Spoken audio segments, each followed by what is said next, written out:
Welcome to Digital Dominators, the podcast that helps small business owners grow their confidence, sharpen their digital skills, and actually enjoy showing up online. I'm Sooz Young, your host, tech coach, and digital cheerleader, and every week I chat with brilliant experts to bring you practical tips, smart strategies, and the tools and tech to make business easier. From social media marketing to websites, content to confidence, AI to automation, we're breaking it down into simple steps you can actually use. If you're ready to make things simpler and more successful in your digital world, you're in the right place. Let's get stuck in.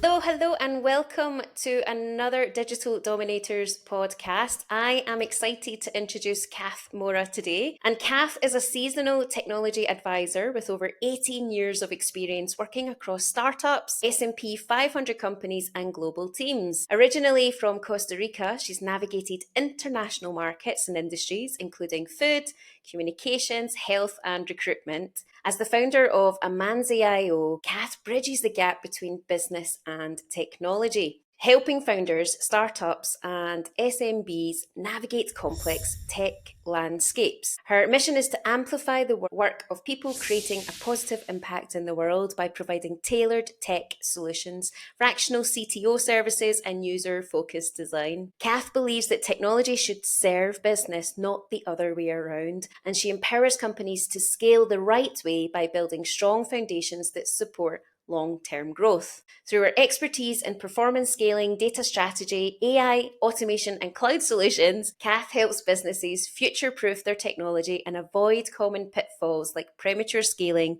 and disconnection between business and tech teams. Her practical approach ensures companies don't just grow, but they scale with purpose. Wow, Kath, welcome. Thank you for joining me today. How are you? Doing good. Thank you so much for having me. Very excited to talk to you. It was such a powerful bio that I've just shared there as well. So, what I always find is useful is rather than me talking about what your journey has been, that you actually share a little bit of what's brought you to the 18 years of experience to creating now and working with such incredible companies and vast industries to create Amanzi.io. So, tell us a little bit how you got to where you are today, Kath. Of course, yes, so as you say, I'm originally from Costa Rica. And I was raised like around nature, rivers, and all that stuff. So that's why I have this strong connection with making things good for the planet, keeping it alive. And when I was a little girl, I always dreamed about being able to build things in another language because my native language is Spanish, and then computer engineering was the career that I chose, which seems like was a good option because I also wanted to travel the world. So now with a computer, especially nowadays remote working, you can be everywhere. So that was sort of the seed that I planted when I was a little girl. Then I started my career as a computer engineer, and then I started working in Costa Rica in the consulting space with global companies, especially US markets. And then slowly my career started going from working with data, with search, and with bigger companies, also improving my English and then gaining more experience. I always wanted to live abroad, and the opportunity came up, and I moved to the UK around 9 years ago, and I relocated here because of work, and it has been an amazing experience because I get more access to the customers and to people. Being in London also, you get to meet people from everywhere. Like you're walking around and then you hear different languages, and then you don't even know which one is it, which is really, really interesting and cool for me. And fast forwarding, so I really like the corporate space. I learned a lot. I traveled. I learned about how the big corporations work in different industries. But I always wanted to grow a little bit more in the sense of like more leadership roles within technology. But also wanted to use technology to do good in the world. And I decided to step away a little bit from corporate and then start my own company. And that's how Amanzi was born. And as you said, the goal is that to amplify the good in the world. There are so many people with amazing ideas, and I don't need to be the one coming up with those ideas. I just want to be able to help them to make those ideas a reality. And I saw that a lot of them were not able to execute them properly because they didn't have the right guidance. And with technology, and we will be talking about this later on, but sometimes it's very easy to just jump ahead and start building something before you check the foundation before you see like, am I building the right thing and the right components? And so that's basically what I want to do with Tamansi and what we do in our team. And also try to make technology a little bit more enjoyable, because many people, as soon as you tell them like I'm on the tech space, or you talk to them about technology, it's either something very scary or a black box. And right now we need more people to know more about how technology works, because technology is moving fast, and we need to equip people to know about technology and how it will affect their lives, because they have a voice, but sometimes we feel that we don't, because there are huge corporations making decisions and things are moving so fast. But we do have a voice, and part of also my mission is to add some tech literacy, AI literacy, so then you are able to then understand what's happening and see how you need to equip yourself, your business, your family to adapt to it.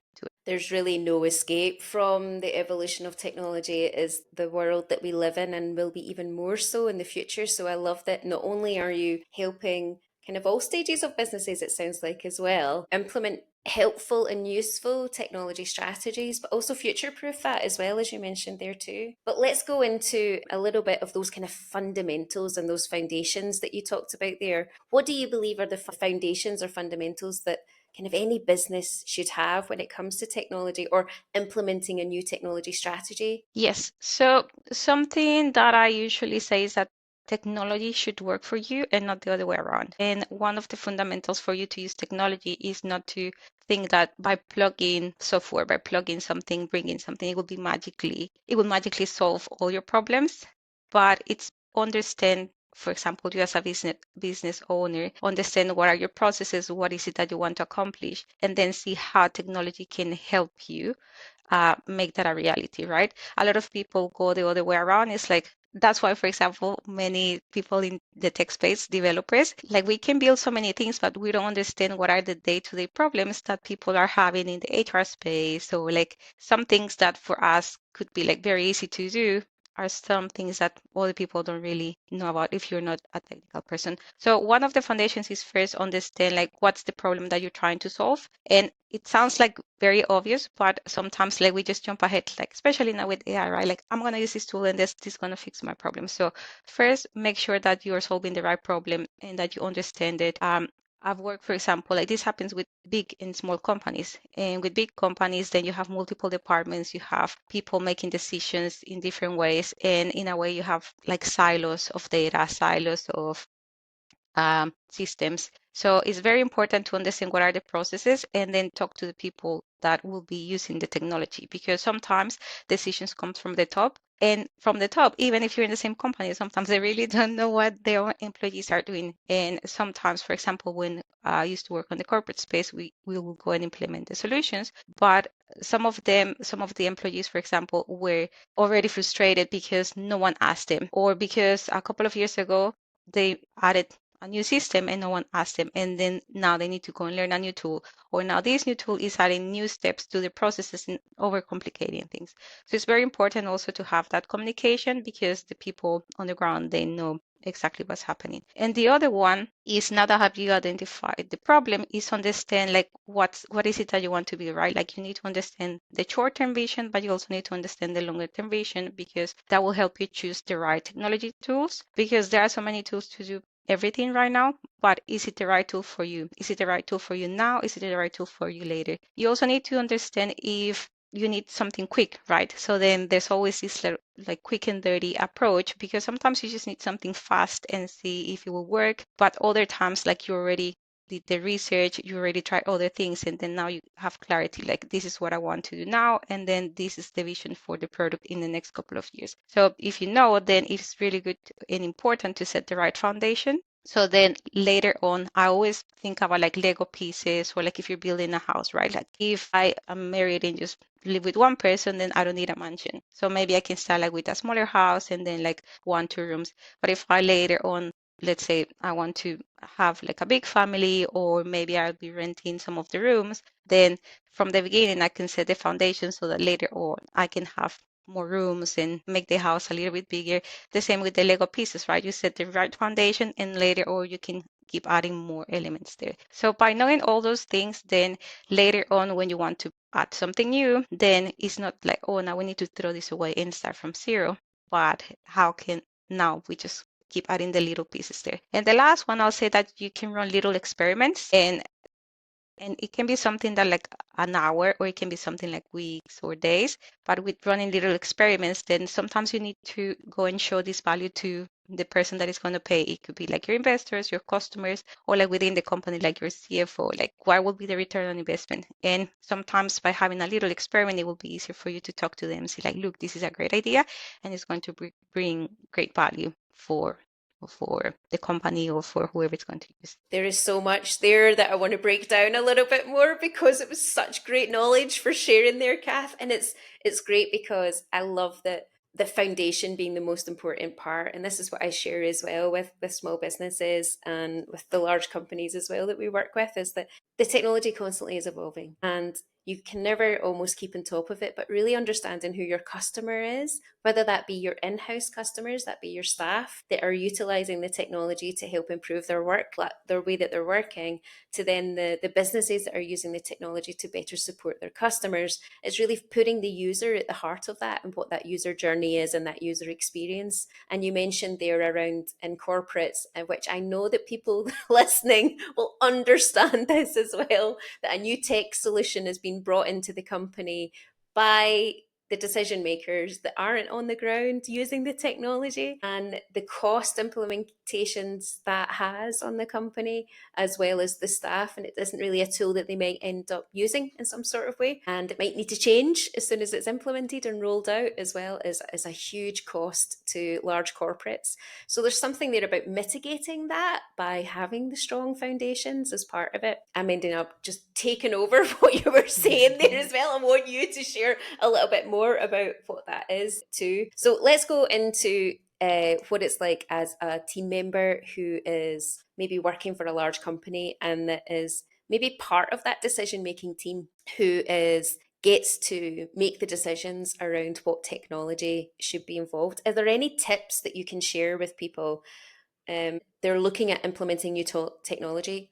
What processes would you go through when you start that journey of implementing new technology in the business? Okay, so I think the first one is first identifying the people who are involved, because sometimes it's not very obvious, especially if you are in a bigger company, and talking to them, right? So what is working, what is not working, because maybe you are trying to fix something that doesn't need fixing. And there's another problem that is creating a lot of frustration or extra work for them, right? Because you also want happy employees and happy customers. So that's the first thing. The second one is not necessarily technology, right? It's processes. So how do you do things? What systems are connected to these processes, right? Is this a process where you need to do a call, where you need to connect to the system, where you need to log something in this other system? Who has access to those systems? So identifying like those elements, the systems, what type of data, what type of security. Are you in an industry, for example, that have lots of regulations that will also affect a lot your decision on what is it that you choose, and then also understanding the budget, and as I said before, what's the short term and the longer term. So then after you do that, then you can start analyzing the different tools, right? Could it be something that you can buy out of the box? Because sometimes you don't need to build things very custom, especially if maybe you're exploring or running an experiment. It could be easier just to go and buy an existing solution, and sometimes the solutions allow you to do some customization around it, so then you can customize it for that specific case. Other cases you may want to build something very custom, right? So then it will be that's where it's way more important to make sure the foundation is good, because like what technologies are we going to use? How do we set up the architecture? How are we going to connect the different pieces? How can we get access? Because sometimes even inside companies, it can take weeks and months for you to get access to another system. For example, when I used to work in the corporate space, like we will start projects, and then we officially started, but we couldn't start doing the work because now we had to wait for I don't know how many weeks to get an account, and then we will get the account, but the account didn't have the right permissions, and then there was like all this back and forth, and it's things that are not technical necessarily, right? It's more like the ways of working or bureaucracy of the place, and that's also very important to take into consideration, right? Because if you don't have buy-in from someone else, then maybe you have the budget to start executing something and build it, but then there will be a blocker, because if you cannot connect to what is it that you have, like the software that you have to extract the data, then it wouldn't work. So, and also if you go and buy or use a tool that is already built and designed by someone else, it's very important for you to like really, really understand your processes, because with entrepreneurs, for example, with startups, people ask like, oh, like what tool are you using for this for as a CRM, or what tool are you using for ads? And automatically, and it's very important that you first ask also within your industry. So if you're in the HR space, maybe the tool for CRM will be different than if you're in the financial space. But the other one is if you understand your processes, then you may find that this tool is like the best one, but you do things in a different way, and then the workflow will just break. And then automatically it means that things won't work for you, or you have to change your internal processes because the tool doesn't allow you to do that, or you're adding extra work to your employees and to your team, right? And sometimes when you realize when that has happened is when you already started the migration, when you already started training people, and then it's like, oops, it's too late right now, and I just need to stick to this tool. And it's a hard one, right? But like if you at least have like what are like the non-negotiable steps in the process, go and validate that with the tool, and then it will be easier also to filter them, because there are so many tools out there, which makes it also way harder. There are so many tools out there that are similar but do different things. And so I think you hit something there around the processes. And this is something that a lot of people don't do, is they don't understand their steps on how they get to that end journey. And they've been told either something by somebody else, and maybe that other person is either not part of the company anymore, they maybe moved on in their journey, or maybe they're just an expert in that one thing as well. And so they don't look at it from the full picture of how all the teams work together, or how all the departments work together, or how that will interact with that end person in mind as well. So I think you really raised some points that I think people will resonate with when they're listening to, because they've probably experienced that in the corporate world as well as working within a small team. And I think entrepreneurs do have that mindset of asking the question of, what tool are you using? But it's not within the right industry as well. So I see that quite a lot. And so they've got their information from somewhere online, or from somewhere that somebody they've asked a question to in maybe a business support group, and it's maybe not right for them and their business and who they're serving in that way as well. Okay, amazing. So they've got their foundations in place. They're adding in the tools that they need. They may be starting a little bit small. Let's talk a little bit more about what that tech stack looks like, so that they can think about the growth. So you talked about it there as the kind of foundations and having the right infrastructure in that way. So I love the analogy of the house. Maybe it's just a one bed to start off with, and then you might need to add on the other bedrooms. And it's that way, making sure the foundations are in place. I call that the tech stack, as you know, as well. So it's like, how do you tack like the Jenga board? How do all those pieces go together, like with the Lego blocks, in that way as well? So how do businesses do that when they're looking to scale? How can they use the technology strategies when they're moving into that scaling period? Yes, so it is very important as you're scaling to understand what are you going to scale, because scaling can look different for different companies, different industries. So there are some examples that I have in mind. So performance scaling. So let's say that you have a platform that is working really, really well, but now like you're having performance issues, meaning that someone loads the system and is taking 30 seconds or 1 minute to load something. Or if you are, for example, Ticketmaster, and then you are getting very popular, or it's Black Friday, right?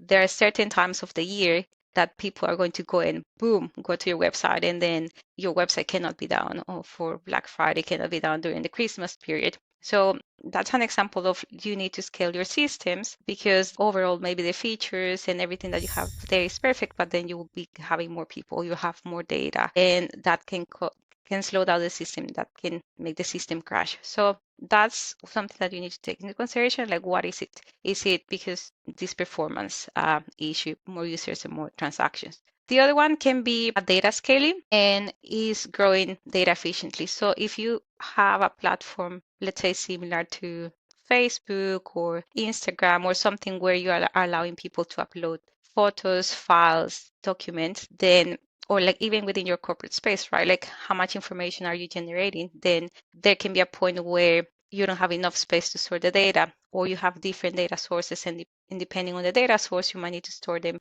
in a different way. Depending on the industry where you are, a specific type of data you need to save, for example, in the financial space, right? Because of regulations, you need to save it for many years. In other cases, this data has to be very well protected. So you need to see who has access to the data, who have some audits in place, right? So the data scaling part is super important because then it'll help you choose also the right tool, like where to store it, how often you need to use it, but also to make sure that it's not going to be very expensive or it's extremely expensive for you, because then you need to take that into consideration into your pricing or your budget. So that's sort of another one. And nowadays we are generating data everywhere. So it's very important to take that one into consideration. And the other one that I will say is feature. So you have a product and let's say you start up and then you start with something small, like a little MVP, but then after you want to start adding new features that the customers are adding or that you think it will bring more customers. So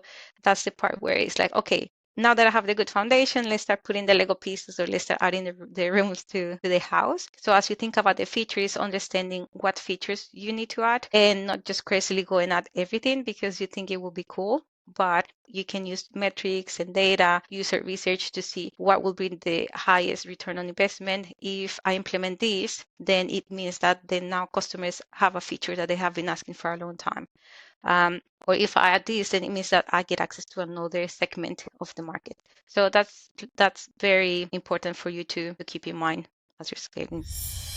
As a creator, I used to spend hours re-recording voiceovers to get the perfect tone. But finding reliable voice talent, booking studio time, and editing takes forever, and it can break the bank. That's why I recommend 11 Labs. It generates ultra-realistic AI voices and even clones your own, all in seconds. With natural-sounding speech, multilingual support, and seamless text-to-speech conversion, 11 Labs powers podcasts, audiobooks, training modules, and more. No mic required. Ready to level up your audio? Try it free today at allmylink.me/TC11labs and bring your scripts to life with 11 Labs.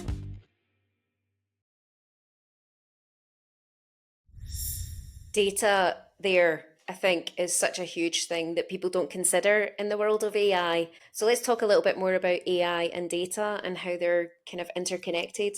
People see AI as something that they can interact with in a way via that just being through Alexa, Siri, these things that they've had some sort of voice control over before. They don't understand that that works off of the data that's been fed and that's been given. And now with language learning models and other types of AI that are out there and how they're being implemented across businesses, it all comes from the data.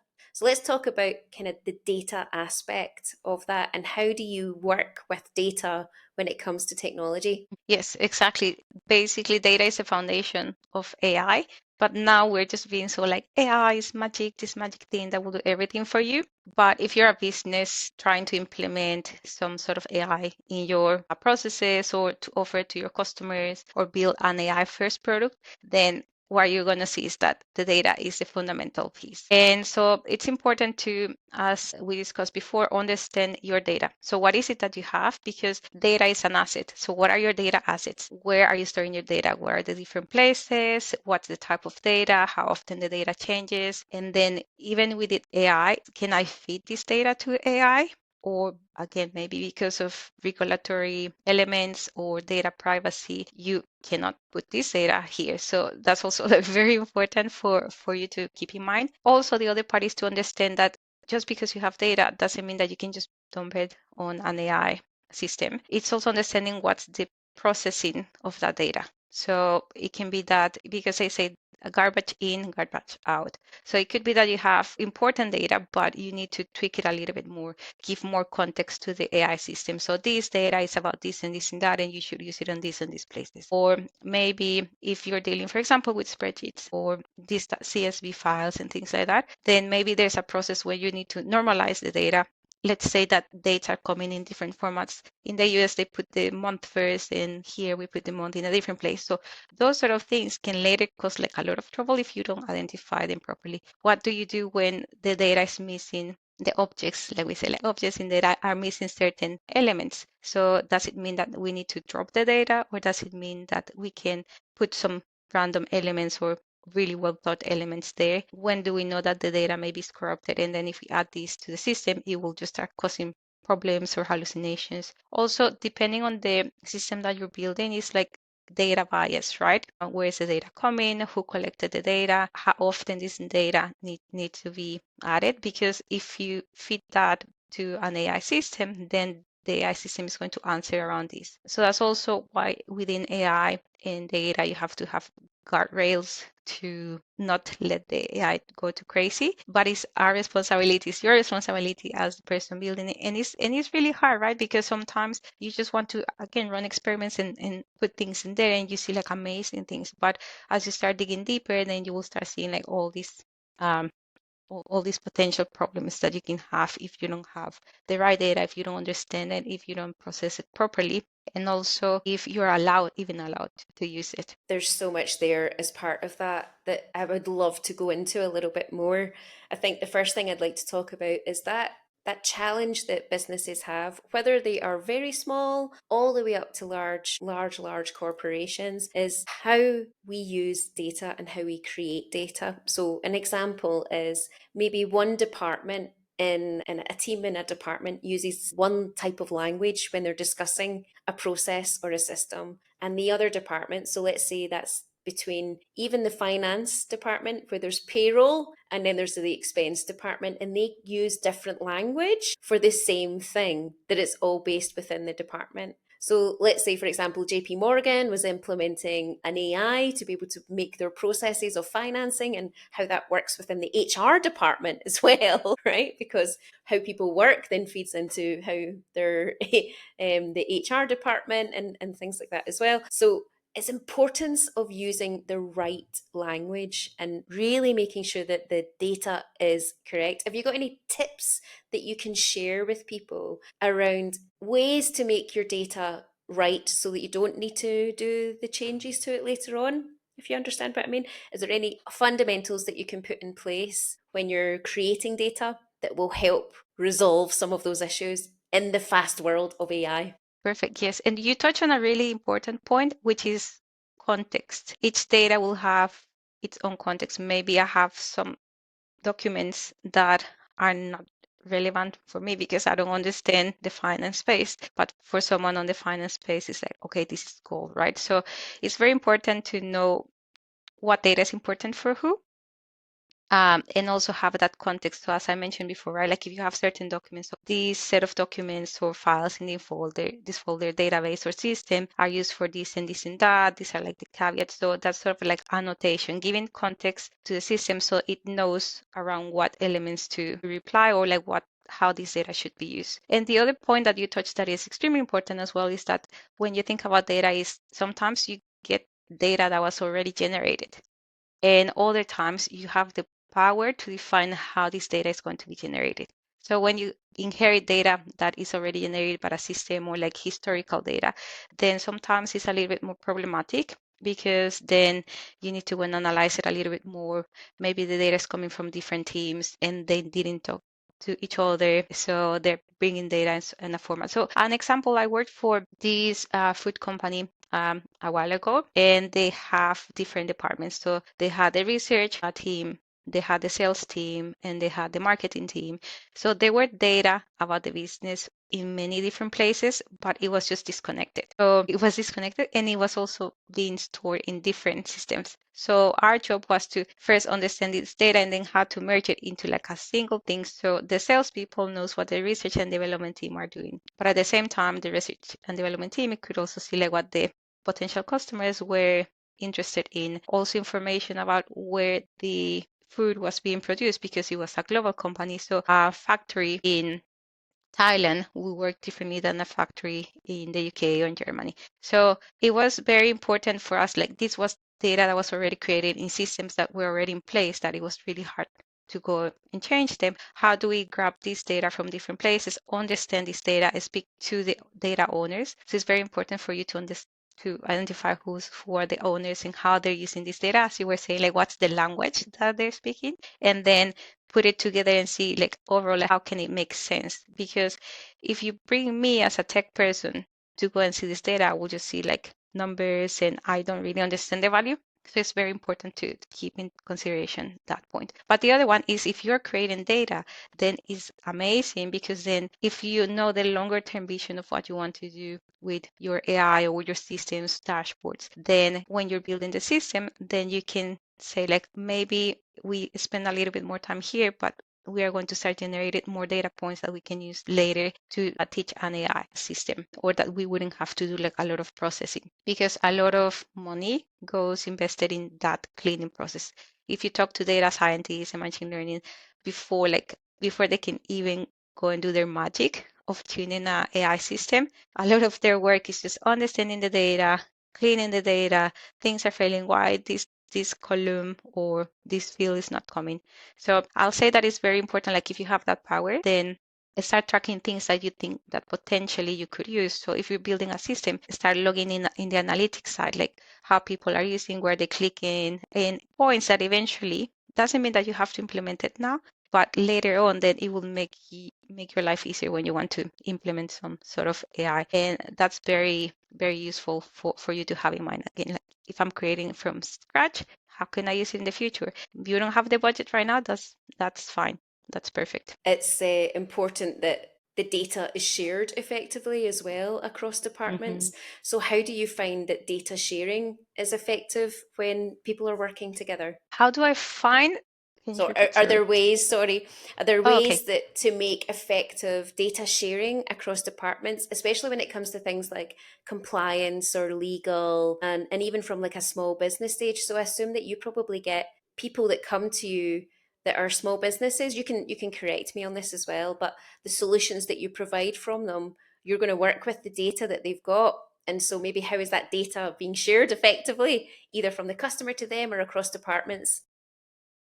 Yeah, that's a very tricky thing. Even in smaller companies, it's not that hard, or maybe it is still hard. But if you're working with bigger companies, what happens is that the departments are in a way working independently, and many times they don't speak to each other. So then they might have a difference using different systems from like competitors that it's doing the same thing. So it's very tricky when you're an established company, because then it has to come from the top, and sometimes they have to force everyone to go and use one specific tool. If you are a smaller company, then it's you're in an advantageous space, because since you are growing, then you can play around with different tools and see which one works best, which one is giving you the most value. And if it doesn't work, then if you have 10 employees, 20 employees, or even 50 employees, right? Like it wouldn't be that painful as if you are switching a system for a 100,000 employees company or users. So one way, so I've heard this thing called, for example, data catalogs, or if you think about data as an asset, right? So what is it that like this team will need from this other team? Like remember how teams are connected, and this comes not necessarily from the technology point of view, but more like how the different departments and teams talk to each other.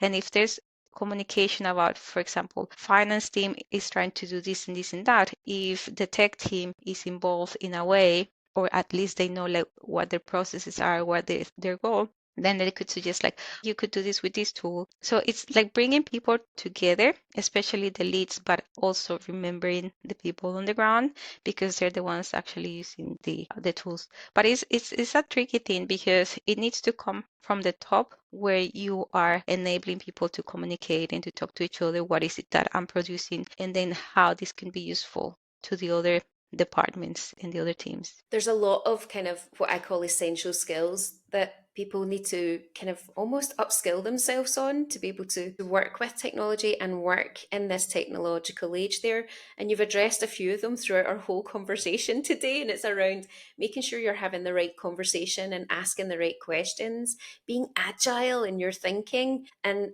dealing with the ambiguity that comes with the change that happens and can happen so quickly when it comes to implementing technology solutions. What other skills do you think are important for people to gain, whether you are an employee that's dealing with the infrastructure changes or the technology changes, maybe you are that individual that's doing those technology changes, or the people that are at the top making the decisions? What essential skills do you think that we all can gain when it comes to technology? Okay, so one that I always say is curiosity and adaptability. Because as you have seen in the last, especially in the last 2 years, there's something new every day.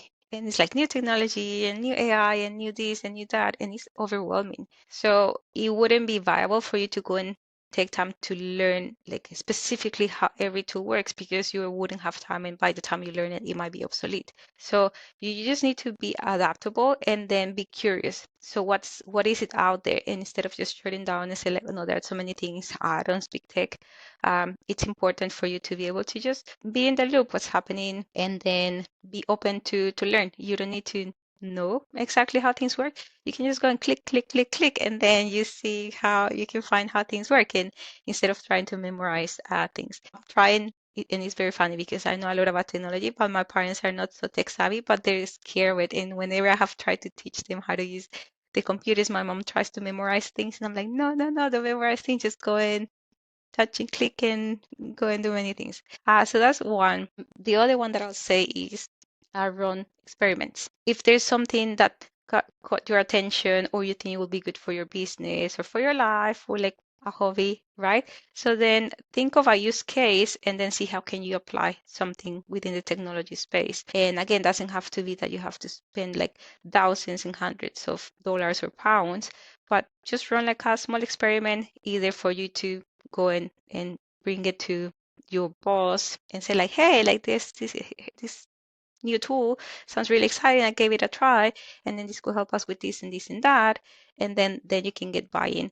Or just for you, right? Like just to go and play around to see like, will this be useful for my business? As we were discussing before, like everyone's saying like, oh, everyone's saying that you need to use this tool, but is it the right tool for me? Is it the right tools for my employees? So being running these experiments and using the technology a bit after you have filtered down which one applies to you, that's a great one. And I think the other one that I'll say is what we talk about, data. AI is the hot topic everywhere, but overall AI relies on data. So if you understand, if you keep that in mind, then it doesn't matter if another company has way more money to implement like a super power thing with AI, but if they don't have the right data, then the system won't be as good as maybe you, that you have clarity. What is the high value use case that I want to solve? What's the data that I need? What questions people are going to ask to this AI system, and what's the expected result? That can sort of lower down the barriers. So think about data everywhere. You're always generating data. We are the creators of data in many platforms that we're using for free, but it's not for free.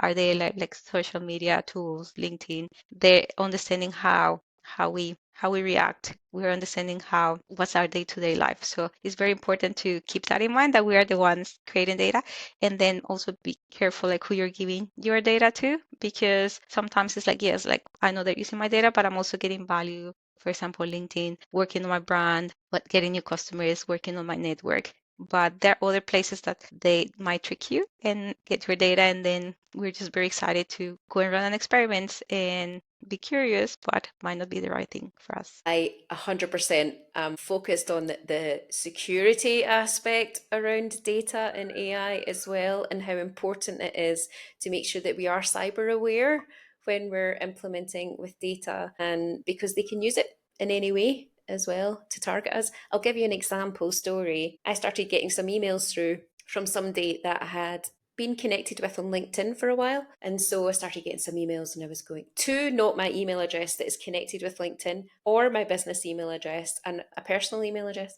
And I was like, why would this person have my email address? And they're asking me for some money for some vouchers. And I go straight onto LinkedIn and message the person who's apparently messaging me going, are you talking to me just now over email? And they say no. And they then let light that they've been cyber attacked. And I'm going, well, I'm speaking to your cyber attacker right now over email, as I'm obviously I know how to, I know what they're doing. So I'm trying to play them back and forth as part of it. And so she runs a tech company, this person as well. So she was then fully brought into awareness of how she's just at the starting stages of our MVP, of how actually what you're putting out online can actually get people to target you in some sort of way. So making sure that your cyber essentials, your cyber awareness, that your data is secure even when you're putting it out on the free platforms that are data monsters that are using our data to either market to us or sell to us in some sort of way as well there. So for me, that's a part of an essential skill as well as It data is. awareness and the cyber security as part of it too. Yeah, and I Brilliant. think that's going to, and sorry to interrupt you, because in the next couple of years, that should be the fourth point, like be cyber aware, because now with all these AI tools that can, for example, with the world is moving more towards agents, and agents can replace humans on certain areas. So then they can reach out to people at scale now with bots and all that, right? So you need to be cyber aware, and again, doesn't mean that because you're in the tech space, you don't need to know anything, but you need to be aware what are the fundamentals. And even though you do know that, doesn't mean that that's nothing wrong is going to happen to you, right? So then you have to have processes in place to see if something happens to you, then like, do I have backups, or like, how can I get access back to my accounts and things like that. But also as you're building systems or when you're exploring solutions, so what does it, if the company you're using gets hacked, then it means that they can automatically get access to your data, could get access to your data. Keep being mindful about that. So also, if you're thinking about moving in the tech space, I think cybersecurity will be a career that was going to pay a lot of money, or and is already paying a lot of money, because everyone is in the digital world. Most of the people are in the digital world right now. So that's a good reminder. Yeah, I think people are afraid of the word cyber. I think it's been represented in such negative ways in the media, but it's actually really On the interesting. movies, the Exactly. hackers. The hackers with their hoods up and they're out there to get us, but they are. But it's actually interesting the ethical hacking and how user behaviors and people behaviors. So there's quite a lot of sociology associated with it as well, and threat intelligence and criminology is part of it too. So there's a lot of, as you said, money and investment being put into cyber, and it is a good career choice if you're curious. And that word there that we've talked about already, the curiosity when it comes to technology. I like to call it playing with technology. At Apple, we called it the discovery based learning. So you're looking about the screen and you're learning how to discover and interact with the technology in a different way, which is different from that kind of mindset of doing things step by step. Because, yes, technology does have to work in a specific order. That's how it's coded, that's how it's written to do that. So it's learning between those two ways of being curious, being creative, Mhm. and also understanding the processes and the systems of how it works in that way too. I want to get into what it is that you do and how you help people and what that journey is like for work when people come and work with you. So talk to me a little bit more about what you do at Amanzi. Yes. So basically, we want to make technology fun and accessible for people. We work with entrepreneurs, startups, and established companies, and it changes the way we work with them because depending on the stage that they are. So in some cases, it could be that someone has an idea and they haven't built anything, right? So they need to see, okay, this is the idea, this is the problem that I want to solve, and how can I use technology to implement it? So it's more like a strategizing with them and thinking, what's the best tool for you? Sometimes I get a lot of people saying, I need a chatbot for my business. And I'm like, okay, like very exciting. And then as you start talking to them, it's like, no, I think just a form will work for you. And then it will be way cheaper for what you want to do. And then start getting more customers. So part of what we do is sometimes you might be too early for technology, or as we said, like you are over engineering or building too many things that you don't need yet. So part of it is guiding you, like, what is it that you need? And one key thing that like it was hard for me to learn because I come from a very technical background was speaking non-techie. So what we do is connecting or being the bridge between business and technology, because many people, many business leaders don't really like talking to technology people because sometimes we don't have the right skills to communicate, or we just speak very technical. And then I'm saying something to you and then you're just like, I didn't understand. That's why I like using analogies when I speak to people, because then it's very easy. For me, it's very easy to understand when someone tells me an analogy. So then I try to do that. So we overall want to be that bridge between business and technology. Then, as we said, technology serves business and not the other way around, and understanding that. So we work with people with ideas, people who maybe already developed an MVP and now they're ready to go to the next level, people who had the quick and dirty solution and they didn't really even know that they had a quick and dirty solution, and then they thought they were ready to scale, and then nothing is working. As soon as you add new things, everything is breaking. So we work with them as well, and we work like on the digital transformation. So there are established businesses who are still maybe working on paper, or maybe the systems that they have are not suitable anymore. We can go and build a system for them, depending again on on their needs. So we have development team, or more like on the advisory part, because some companies already have a development team, but you might not need a super senior person to be hired full time, but you can bring the right person at the right time. So do you need a security expert? Do you need an AI PhD lead? And then we can bring those people and then either create an assessment or create a plan for you to be able to execute it and implement it in your company. And we also work with companies where technology is the core of their product. So building software that is going to be their offering and what the customers are going to be using. So that's sort of the places we work. We do technology advisory and software development. And again, our goal is how can we use this technology to create a good impact in the world. So we work with companies in the music, in health space, in the circular economy space, sustainability, protecting the planet. And doesn't mean that we exclude other companies.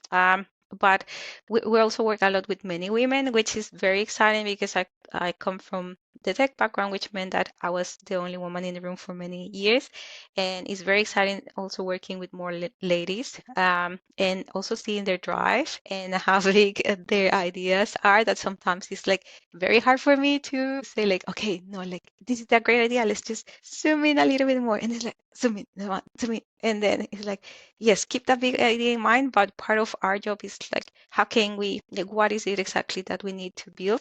Because obviously like, you have many things in mind, but there's limited budget, there's limited time to do it, and we need to build something of good quality. So it's that zooming in, zooming out, and bringing the right person at the right time. I really love that you take the time to really understand what the customer needs, whether that is the front facing or the back facing customer in that way. And sometimes it isn't a full tech solution in that way or a tech implementation, and sometimes it is. So, really understanding what the needs are and the goals are super important. And I love how you mentioned there around there's more women coming into the tech space, or more women becoming aware, or other people being aware that there are women in the tech space as well, because it is a challenge for, as you know, I call it having a lightsaber in a sword fight is what it's like being a woman in technology. You have to shine brighter and kill faster if that's it in some way than a sword does, because it is a challenge. We almost need to prove or justify ourselves. Have you found that you've had any challenges with being a woman in tech? I think I've had, but I'm trying to see things in a way like how these elements have helped me to be a little bit more resilient, and also seeing who is also willing to help you out. So in my life, I just reframe things, like things are happening for some reason. And then at some point also being in the tech space, like you get used to, like you don't really realize that, oh, like I'm in a room full of guys. But it's also very exciting to see other ladies in the tech space, especially also more leadership positions, because for me, like I didn't see that much, and I've been in tech for a long time. So like if you're studying on the tech career right now, it might be different. But I couldn't, like I always thought I could be anything that I wanted, but until one day I saw another lady that was way younger than me taking lead of a meeting. I was like, why am I not doing that? And it's like, okay, just go ahead and do it. And that's also why I started my company. I do a lot of speaking events. Like if you would have told me 2 years ago that I would have been here with you doing this podcast, it would have been like, oh my God, this is very scary, because very self-conscious about my English, and then where I was speaking too technical and things like that. So that's also why I put myself out there, because then all the people, whenever they can see themselves, then it can help bring more ladies to the tech space. But also like there have been many people that are guys, for example, that have helped me and support me, and like I have many friends, and it's like very exciting to see how like they see your value, not just because I'm a woman. I don't want to be there just because they need to have another woman in the place. Like as you read at the beginning, my bio is very hard for me to say like I've done all these things, because I feel like I'm bragging, but in a way I have to, because like I know many things, and this can help bring value to other people. And so that's the part of like I need to go and put myself out there, but at the same time it's like, oh, this is a little scary. But yeah, this is why we are doing it, and also you as well. I'm assuming like you have all this expertise and you have been around the world working and you're empowering people. So we need to put ourselves out there and then make these tools available to everyone else, because then you're making a huge difference in the world and other people's lives. That's what we need. Yeah, you would never know that 2 years ago that you come across so confident now, and how well, I didn't know, I didn't speak to you before then, but yeah, you would never have known that 2 years ago wouldn't have put yourself out in the same way you are now. I think you're so right. We do have a role to be able to help a generation or help people move into that space of being confident and talking about the work that you do, and how there are male allies out there as well that are helping us on our journeys. And I love that you're pushing yourself even further into that space as well. So part of that is thanking you for coming on to this podcast today and sharing all of your valuable knowledge and support that you give to people in the work that you've done over these last 18 years. So before we finish up, I can't believe we're at this time already, but before we finish up today, I always ask people, are there any 3 tips that you can share to our audience before we finish up? I think I mentioned already some 3 tips, but okay. So one is technology can be fun. So don't be too scared. Just go and try it out. We need you. We need you to be involved in the technology space. The other part is that we want technology to serve humans. So from my perspective, it's like, let's find ways of how technology can empower us. We still want humans to be productive, to be happy, but not necessarily replace. So like think of ways like how can you equip yourself on how be more empowered with technology, and because technology is moving fast. And I think the other one that I already mentioned is curiosity, adaptability. We have to adapt because everything is changing quickly. So things will change depending on where you are. But run your experiments, be more aware of technology, go and do more networking spaces, events. There are so many workshops and trainings like the ones you're doing in your company. There are also a lot of events online. So information is everywhere. So we cannot really say like, I don't know something and I don't know where to find it. Like you can Google it, but it's also good to share technology with other people and then going and talking to other business owners or other parents, or depending like what's your circle, and then start discussing how you can use technology and improve your lives, and also give tips. You're always leading someone else, someone is looking up to you, so you can go and share. Like you don't have to be an expert to teach something, but go and share that knowledge. Amazing. Thank you so much for that, Kath. So Kath is so graciously offered a free discovery call to anyone that connects through her website at manzi.io/contact. And so I'm sure on those calls you'll have just as much support that you've shared with people on the chat today. But I just want to thank you again for coming along and sharing your knowledge. I'm looking forward to watching your journey more and seeing how you're helping even further in the businesses. But thank you so much for coming on today, Kath. It was great to have you. Yeah, thank you for having me. And as I said before, like it's very easy to talk to you. So I'm very happy that I had the opportunity to come in and chat with you and join our minds and talk about a topic that we both are very passionate about and that we think is very useful in the world. Yeah, brilliant. Okay, thanks, Kath. Take care. Bye. Thank you. Bye. That's it for this episode of Digital Dominators. If your brain's buzzing and you're ready to keep that digital energy going, come join us at technologycoaching.online. It's the community for small business owners who want to get visible, take action, and grow with the right support around them. Head to technologycoaching.online.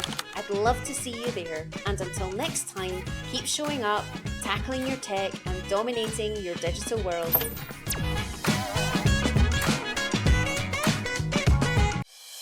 Hey, I've got a little gift for you, especially if you've been tuning into the Digital Dominators podcast or watching any of the content I'm putting out on YouTube. If you subscribe to both the podcast and the YouTube channel and send me a quick screenshot in a DM, I'll give you free access to my social media prompt calendar.